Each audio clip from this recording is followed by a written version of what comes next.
Hey there, Roberto here. My guest Brian Wolff expresses his entrepreneurial spirit as an independent musician, but much of this conversation focuses on his work with a nonprofit called Kids in a New Groove and how this form of giving back connects him to his community and the business of music. Here we go.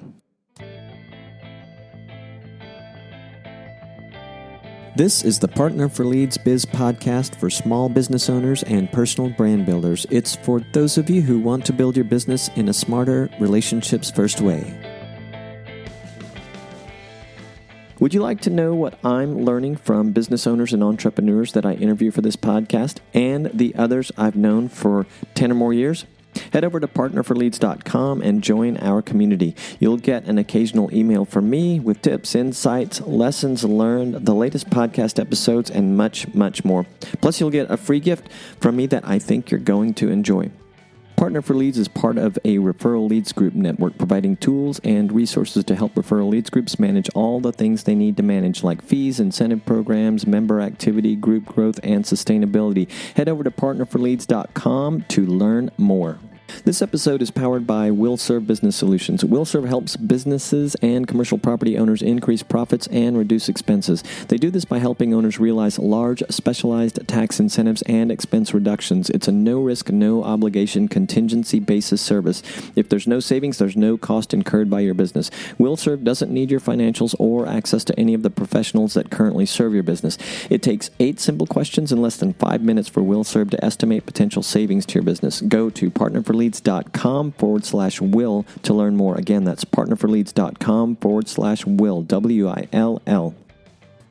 This episode is also powered by Copa Print, your solution for quality printing. I'm talking high-quality printing in both digital and offset, 2-color and 4-color processes. Copa Print uses eco-friendly recycled paper on all paper products. They're focused on reducing turnaround time and costs. Visit copaprint.net to see all of the amazing products they can create for your company and to see who some of their clients are and to request a quote. That's copaprint.net for all of your business printing needs. Be sure to mention that you heard about them here on the Partner for Leads podcast. They'll hook you up with a 10% discount off your first order. This interview is being featured on my other podcast, The Unstarving Musician. If you happen to be a musician or creative type, you may like that podcast too. It's the independent musicians version of this podcast in a way.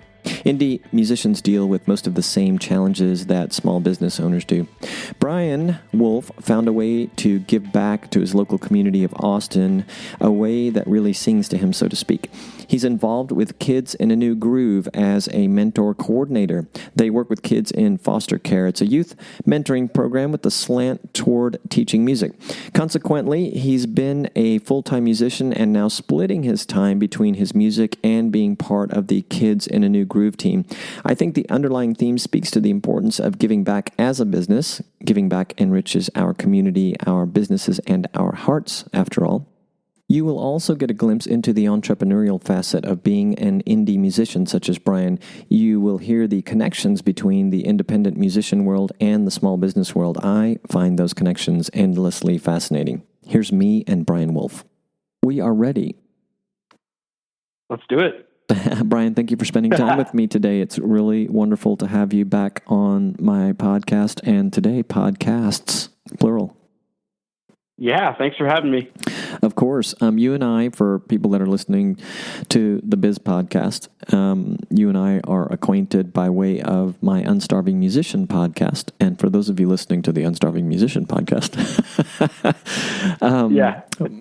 Brian and I are familiar from there. And he's got an interesting endeavor, career thing going on that we've been wanting to talk about for a while. And so we're going to put him in the Biz, part of that in the Biz podcast. And if you're an Unstarving Musician listener, you're going to hear, I believe, the whole thing right here. So yeah, the thing that we talked about some months ago, that it had been on your radar for a while because of what they do. And then you ended up working with them. Now, before you get into telling us about Kids in a New Groove, the Partner for Leads podcast, those of you listening, is we generally have small business owners and entrepreneurs on here. I know this is it's a nonprofit. I believe it's a somewhat small organization. You can correct me on that in a minute if I'm wrong, Brian. And but Brian is entrepreneurial. He's been an independent musician for some time, and so we're going to kind of weave that into the conversation on the business side. And for those of you listening to the Unstarving Musician, well, you probably just care less about that part of it. But tell me about Kids in a New Groove. Yeah, so basically, Kids in a New Groove started just over 10 years ago, and it provides music mentorship to kids in foster care. So what that means, basically, music mentorship will look like music lessons, right? But really we're going for that mentorship angle. So kind of a better, more understandable maybe way to describe it is it's sort of big brother, big sister, but with using music as a vehicle to create that connection. How cool is that? Yeah, pretty awesome. And so you are with them in a full-time capacity these days. Initially, you were doing some volunteering with them, right? Yeah, so I was a mentor myself for about a year and kind of came across them in a pretty interesting way. I know my band, Fair City Fire, was looking for ways to kind of give back to the community, and we thought about kind of a different sort of nonprofit than we maybe had heard of yet, and kind of we did a little research and we found Kids in the New Groove as maybe something we could do a benefit concert for, and we really found it that way. And then some of the staff showed up and kind of presented what it really was, and kind of as I found out more about it, it was sort of like okay, I got to do this now. Like I got to go help out a kid. This is a way I can really use my time in a really meaningful way.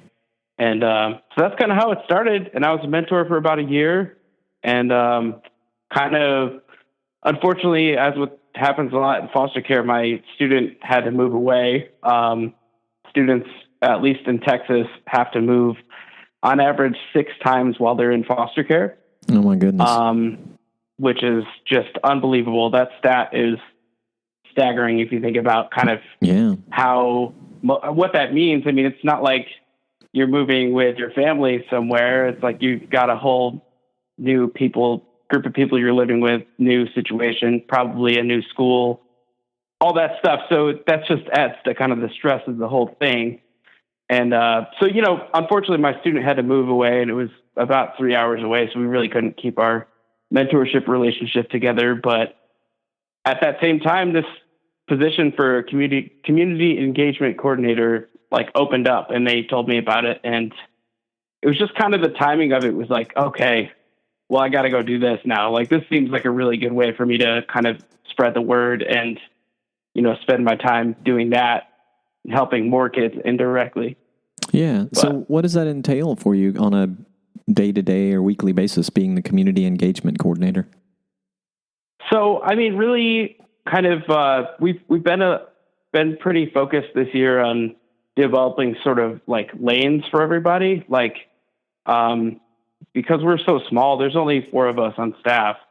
It's kind of, I think, for a lot of small organizations, it's kind of like tempting to sort of kind of have everybody do everything, but it's, we kind of seem to find the better path this year was to kind of divide it up. So like really my job mostly entails dealing with the mentors. So, and especially because I've been involved with the music scene for so long, I really know how to speak with musicians. I know kind of things that might come up with musicians because I am one, and it's a pretty interesting thing. And so, a lot of my job is to recruit new mentors, and it's also to kind of help them through the process. Any questions they have coming up, anything they need to make their lesson successful, we'll just send it their way. And I'm pretty much their point of contact for that stuff.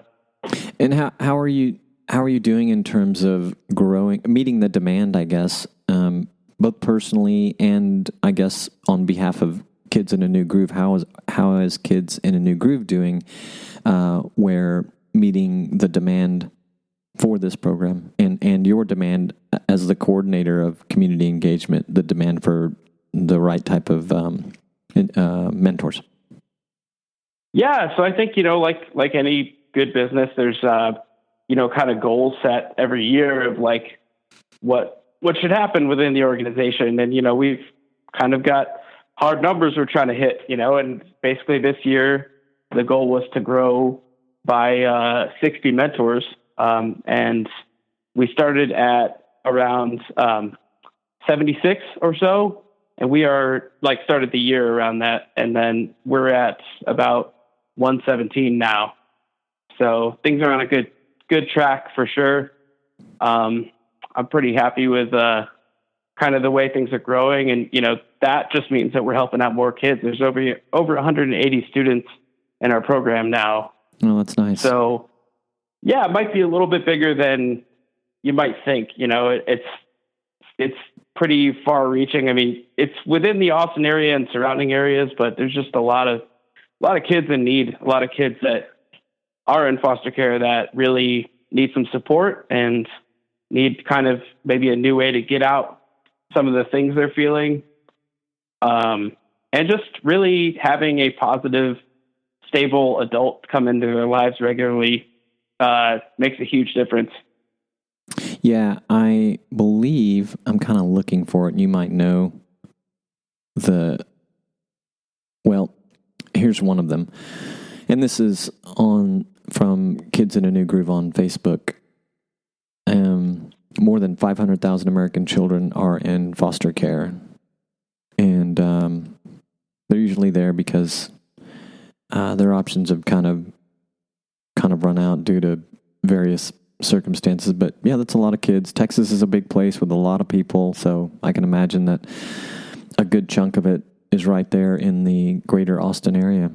So I love that. That is really nice. So do you feel like with the numbers that you were talking about in terms of instructors and students, that are you happy with the demand that Kids in a New Groove is meeting?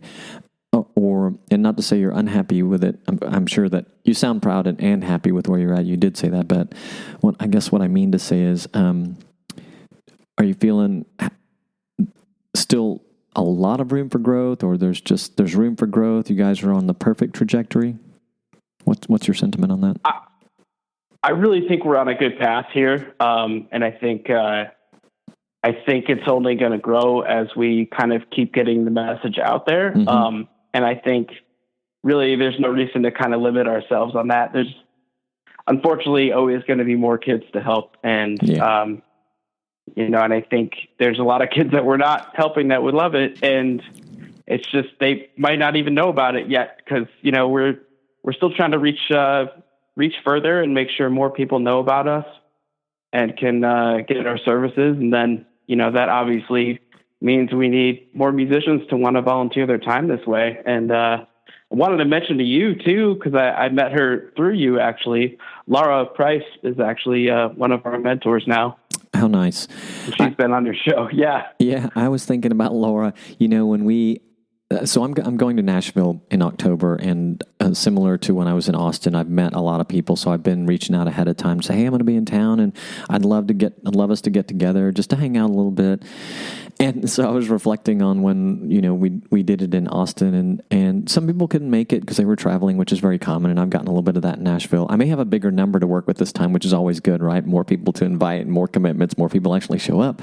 But I remember poor Laura drove, a good ways, and she got, and Ray Prim had left, her and Ray probably hadn't seen each other in a little while. They're very fond of one another.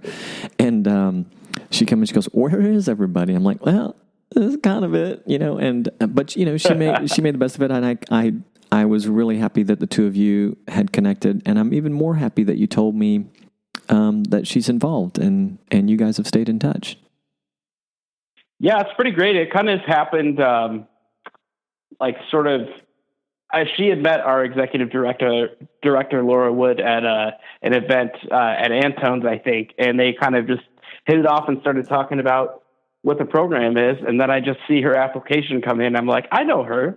That's really cool. That's cool. So it's funny, it wasn't us talking out, in the scene or anything. It was just kind of wow, that's really cool that kind of worked out that way. And then, my first step is always to kind of go meet with everybody that's interested to make sure they know what they're getting themselves into, mm-hmm. and kind of make sure they seem like a good fit for the program too.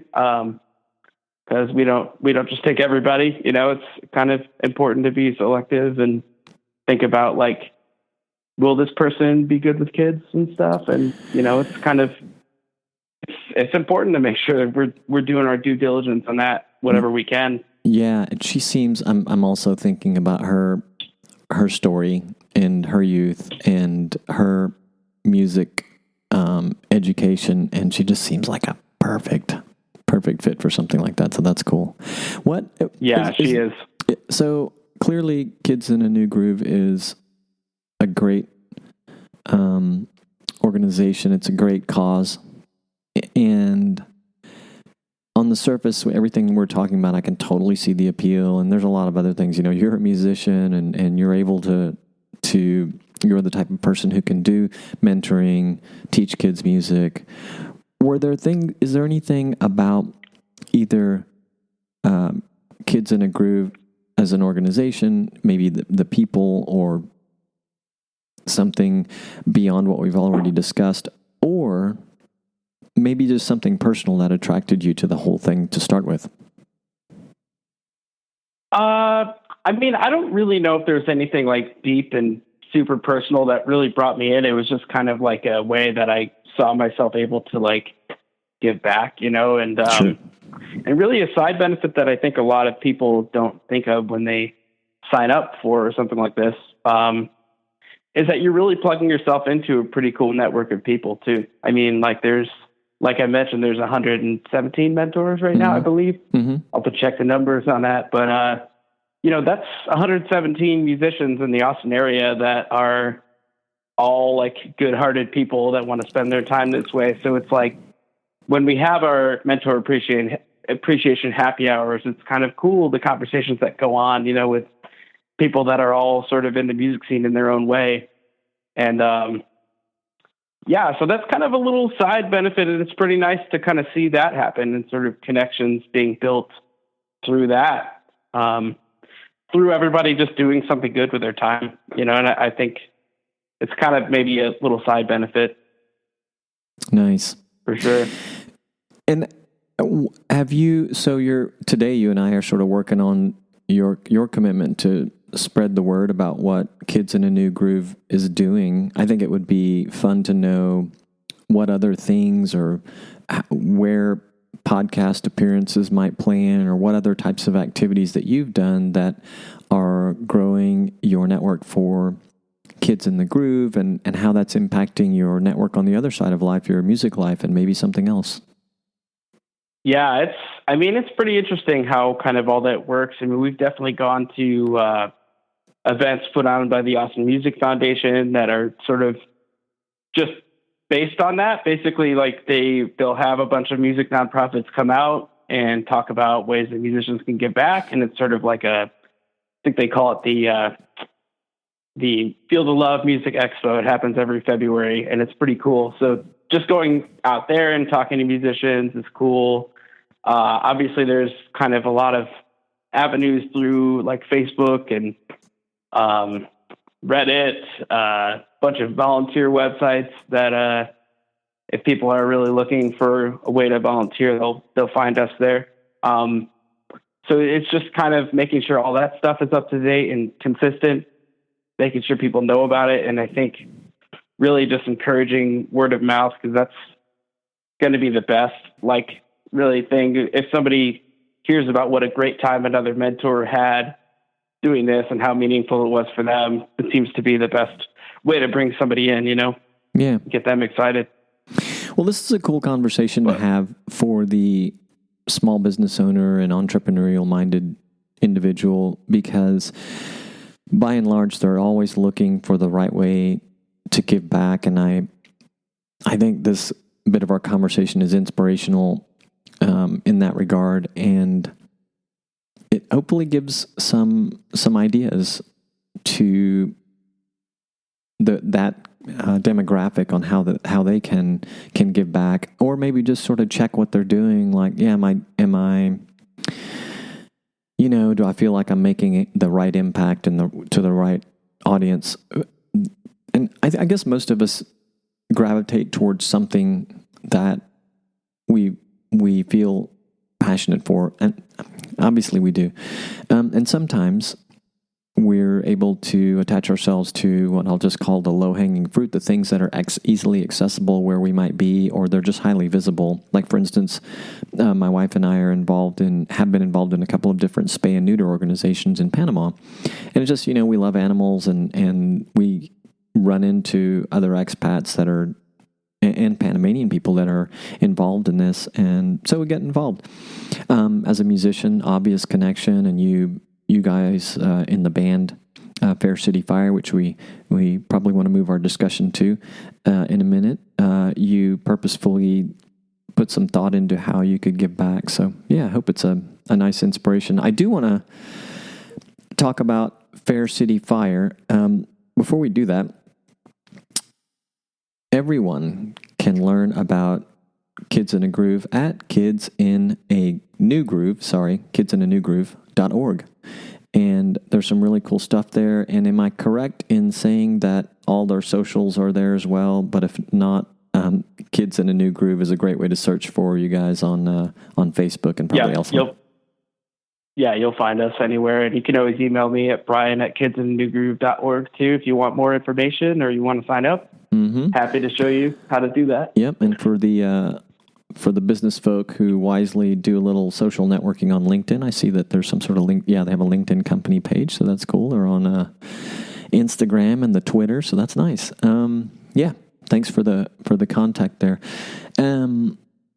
So yes, the side of you that is raw entrepreneurial spirit, Fair City Fire, your band, you have a new single out, and the last time that we spoke, you had a relatively new album out, kind of unique in these times to release a full-length album. We talked about that in an episode of the Unstarving Musician.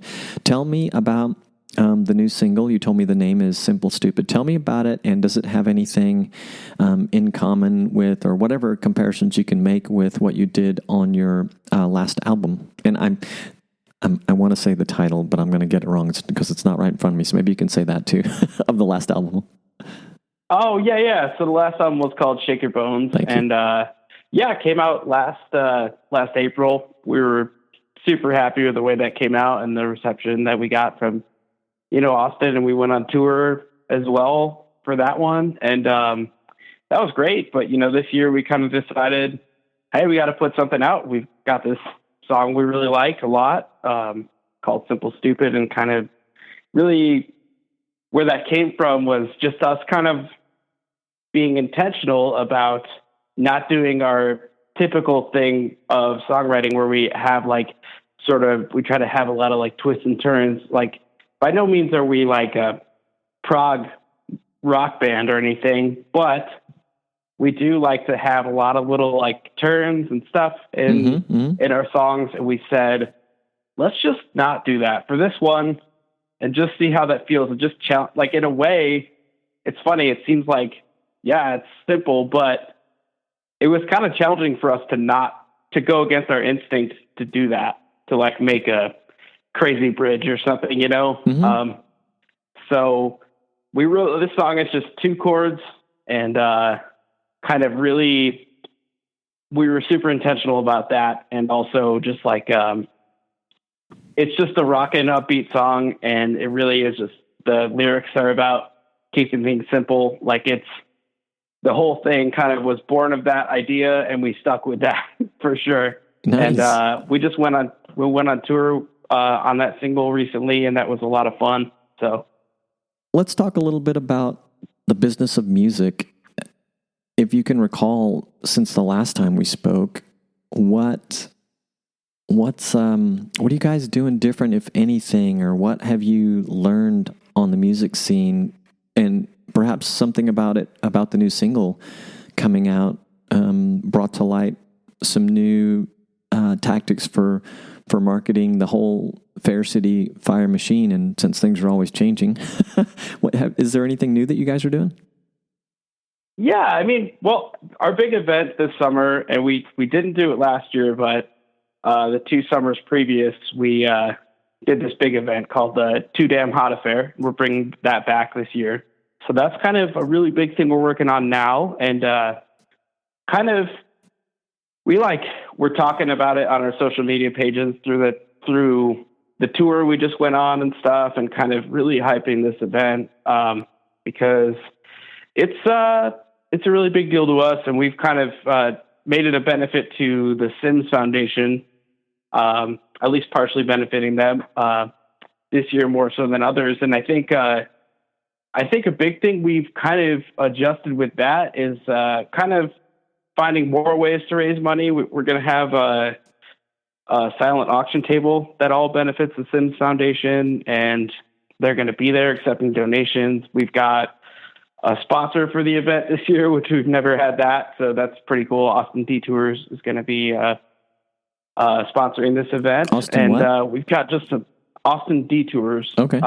They basically, my understanding is they provide kind of tours to like tourists that come through. They've got a big blue van, and a tour guide will kind of take them around and show them the cool parts of the city. And actually Joe, our drummer, is one of their tour guides. So there's the connection, but they're actually sponsoring the event this year in the form of a donation to Sims.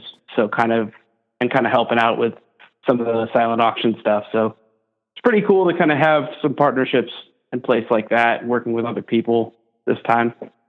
Very cool. And refresh my memory and let any new listeners know who the Sims Foundation is and what they do.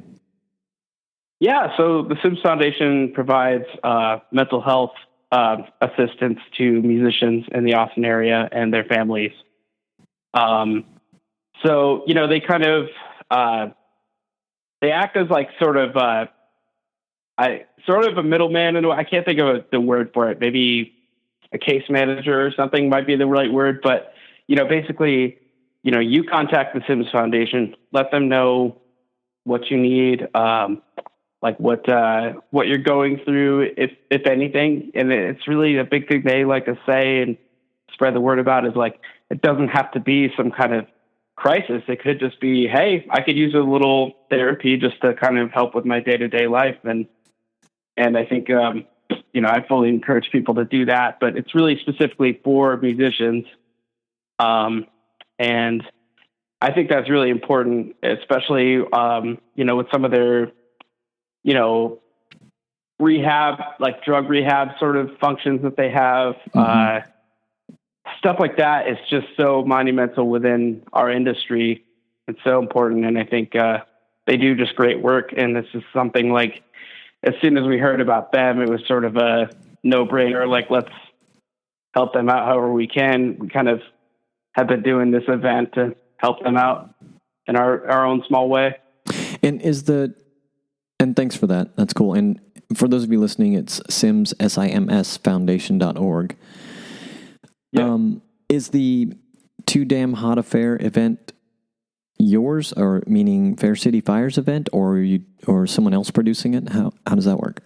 Yeah, we actually started it in 2016. Love it. And that's kind of our band's event. And I think, it was really born out of like, okay, things got to slow down because it gets so hot in the summer in Texas, and I think things as far as shows and going out and all that sort of stuff just naturally slow down. And we just kind of all talked about it that first year we did it. And we're like, instead of playing like a ton of shows this summer like we normally were doing at the time, mm-hmm. let's just do one big event, call it something, and make it like its own thing. And hopefully it kind of grows from there. We didn't have any aspirations to like do it again or anything. It was just kind of like, let's try this thing. And we got a good response. We had a good amount of people, and the lineup of bands was great. And it's just been something. The next year we kind of decided to kind of do it again, and then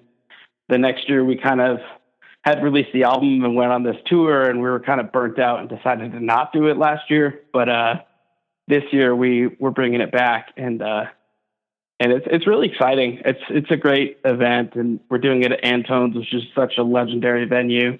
Yeah. So, for nothing else, you get to see some cool rock bands play at Antone's. So Yeah, that's cool. On a Saturday night. So yeah, it should be fun. It's on August 31st. Yeah, for a good cause. Let's look at the Unstarving Musician production schedule and see how this aligns with the future of being published. Where are you? Man, I think I have you on. Let's see here. Your episode will actually, I'm doing it right now, will actually publish on the 30th. Oh, sweet. Not a ton of advance notice, but a day before might be kind of fun to one little extra push. Yeah. For yeah, the that event. Sounds great. I had it's so funny today. I had my prior interview is an artist named My Name is Chapel, and he has a single that's dropping on the published date the week before yours will publish, and that's kind of fun when things line up that way. That's pretty awesome. Yeah, very, very fun. And for the Partner for Leads one, I may try to let's see what that's actually scheduled to publish after your event, but I might I'm going to see if I can squeeze it in before to help. So it'll be on a couple of them. But in any case, I think we're still doing some good stuff here by telling people about all these things you're working on. So you told me all about the event, and we talked about the Sims Foundation on the heels of a question about what are you guys doing different within the business of your music. It sounds like originally that event, you mentioned that prior to that the effort was to play a lot of shows in the time of the year when it's extremely hot, and maybe it's kind of the seasonality of the Austin or Texas, or the Austin area specifically for you guys, maybe that it's hot. So maybe in a way it's kind of a down season. So it sounds like part of it was a way to keep the visibility going for the business of the band. Yeah, cool. And love how you guys made it a cause. That's very nice. Were there things that have come out of it either in the past event? How many is this one going to be? Is it going to be the second one you said? This will be the third one, actually. Okay. So has there been, even leading up to this third one, has anything unexpected come out of it at all that you wouldn't have that impacted the band or maybe some of the members individually? I mean, I think our connection with the Sims Foundation comes to mind. I think, I actually, to go into my personal life, I definitely receive therapy once every 2 weeks through the Sims Foundation, and that's changed my life in a lot of ways. And not in like some kind of monumental way. It's just sort of like it's nice to just have a place to kind of get some of that stuff out and outside of that room, being able to focus on the things that I really need to focus on. I feel like it helps me not be distracted in my everyday life because I have a room to go talk to someone about the things that would distract me otherwise, Yeah. And I think we've got another band. I've got another bandmate that goes and receives therapy. I don't know if he's still doing that or not, but I know for a while he was, and I think that was really just born out of kind of that connection we made with them and seeing how important that was and how really just low pressure it really is. I think for a lot of people, seeking therapy or something seems like this monster or something that just seems like, oh, I shouldn't do that unless I have some kind of huge issue going on or I'm in a crisis like that's. And I think, kind of making that connection with Sims at that event helped us realize it's not really that way. And, we had them on our podcast as well to talk about it, which was really cool. And so, I mean, I think if for nothing else, there's that. And it kind of showed us also, I think, the importance sometimes of really making your shows an event as opposed to this is just another show we're doing in town. Right. I think it can really make a big difference in the vibe and the energy of the place. And just really focusing on that one thing. I think it really showed us that. I mean, obviously I think bands do that really well in general with album releases and stuff like that. Mm-hmm. But, I think it's also important from my experience and what we've gained to just do that in general, even if you're not releasing something like, let's make this a thing. Let's make this something larger than like these three bands are playing on Friday night, because that's great. But I think there's something to having the identity of an event to really get people excited and come out. Yeah, of course. And the mechanics of the event, is it a fundraiser or more of an awareness campaign, or both? So it's both, really. I think 20% of ticket sales are going straight to the Sims Foundation, where we've received a donation from our sponsor, Austin Detours, to give to them. That's and so great. People can donate at the event. And also there's the silent auction table. So it's there's a lot of ways that hopefully that'll amount to a really nice chunk of change for them. So. How did the Austin Detours donation come about? Oh, yeah. So that's just because Joe is one of their tour guides, our drummer, Joe. He works for them. So it was kind of a nice connection. And I know that they were sort of planning on doing their own event to help out Sims. And not sure how familiar you are with the Sims situation, but maybe your listeners aren't either. But they've experienced a ton of growth this year and are having a hard time keeping up financially with kind of the new demands. So I think a lot of people are wanting to step up to help them. And I know it was on Austin Detours' radar already to maybe do an event. I think they were talking about doing some sort of live band karaoke thing, which would have been really fun too. But, I think when Joe sort of mentioned this to his boss, she was just sort of like, why don't we just kind of work together? And it's pretty cool how that connection just sort of happened and made so much sense. Yeah, it's beautiful. Leverage your network. Yep. That's great. Yeah. So, and I see, for those listening, it'll be in the show notes, but I see that Austin Detours does handcrafted Austin tours. And Austin is such a fascinating city, and I think everyone in the country is becoming more and more aware of Austin, for better or worse. But it's a really cool city and has been for decades. And I'm sure I've never done anything with Austin Detours, but perhaps I will next time we're there. My wife and I like this kind of stuff, but I'm sure it is a good time, and it looks like they get a lot of nice reviews. So that's cool. Very nice.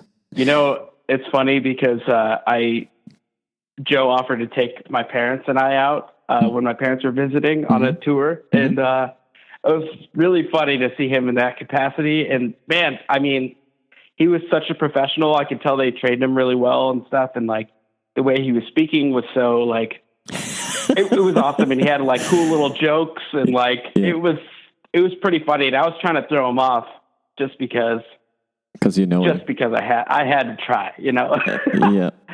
asking him stupid questions or something in the back. And, he just answered all of them like a pro, and it was awesome. I couldn't throw him off his game. I got to give them credit. They're doing a good thing.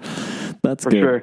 And it's funny because he's a bandmate, and I've been around. Well, was he there the day that I guested on Say It Loud? I don't remember. Oh, boy, I'm trying to think about that. He might have been working that day. I don't know. You know what? I think he was. But anyway, yeah. But I've seen the way you guys clown around together, and so I'm sure it was kind of... it was entertaining in a different kind of way to see him in that environment. So, well, speaking of the podcast and marketing and growth and audience and all that, how is the Say It Loud podcast going? What are you guys up to?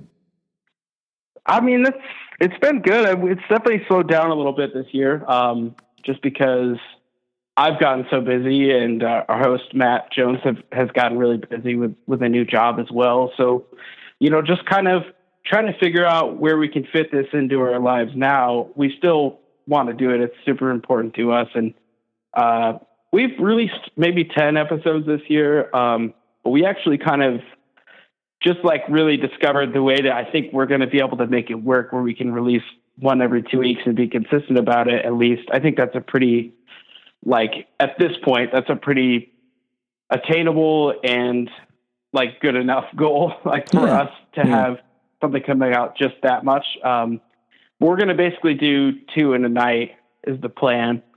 So none of us are having to block off like more than one night for it in a month, and just kind of do it that way and see how that works for us. But, you know, I think it is important to us, and we've really built a lot of really cool connections from it. I think that's the cool thing that none of us really expected going into that. Like, we got to play with Jackie Benson on tour in Asheville, North Carolina. And she's just, I don't know if you've heard her yet or listened to any of her stuff, but she's a pretty phenomenal blues guitarist here in Austin. And she actually won best guitarist in the Austin Chronicle last year. So like, she's really skyrocketing and like has gone on tour with Gary Clark Jr. and all this stuff. I mean, I could list on and on all the stuff she's done. And like, she came on our podcast and talked to us about all that stuff. And it was really interesting, A, to have that conversation and to put that out there. And B, like, we made a really cool connection with someone we got to play a really nice show with in Asheville, North Carolina. And it's just kind of, that was born out of that podcast, which is a pretty cool thing that happened for sure. Yeah, that's amazing. I will definitely check her out. That's cool. And yeah, you should have her on for sure. I would love to. If you can. As soon as you started talking about it, I'm like, I got to contact her. Yeah, you know, one thing I learned from my peers or our peers about the whole consistency and what you're doing, you know, everyone knows with podcasting, especially if you're not a huge one or your goal wasn't, you know, necessarily monetizing it, but it was something that was a little more just a passion project,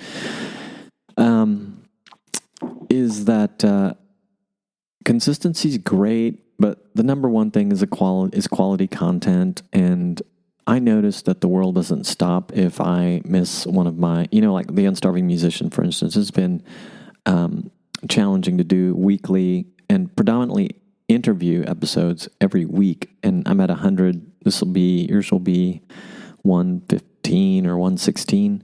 Wow. Congrats, man. That's great. Thank you. And 118. But point being that, you know, it can get hard. Everyone knows it. That's done it for a while. And the world doesn't stop if you miss the schedule. And you know, I think you have a great plan doing you know, batching your shows, your interviews, and as you know, one get together, 2 shows, a couple of episodes a month sounds like a great plan. But I'd just say, you know, be open to more change if you have to be, and keep doing it as long as you love it. Sounds like a really cool thing for you guys, and I know that both local artists and those that happen to come through town that have the good fortune of being part of it really appreciate what you do. Yeah, thanks, man. I think we'll keep it going as long as it makes sense and we're having a good time. And I think, like I say, man, it's important to us, and that just means that we're going to figure out how to make it work. You know, it's crazy trying to do all these things all the time like I do, but they're all stuff that I want to do and want to do well. So thank you for coming on again. And I'm super stoked that I'm going to weave this into 2 different podcasts and podcast episodes. So for people that want to know more about what Brian does musically, faircityfire.com, and that's fair, F-A-I-R, faircityfire.com. And it looks like we can also preview the new single there. And man, thank you for coming on. It's really nice to talk to you. I hope that we start talking podcasts on a regular basis again too. Yeah, definitely. That sounds great. Thank you for having me. Of course. Thanks again for listening. If you enjoyed today's episode, share it with a friend. Subscribe on Apple Podcasts or wherever you listen to your favorites. This podcast was produced by yours truly for the Partner for Leads community, providing a reporting platform for referral groups, helping them track referrals, closed business, member participation metrics, and more. The intro-outro music is a track composed and performed by my good friend Frank Salazar. Find links to just about everything mentioned in this episode at partnerforleads.blog. Ciao for now.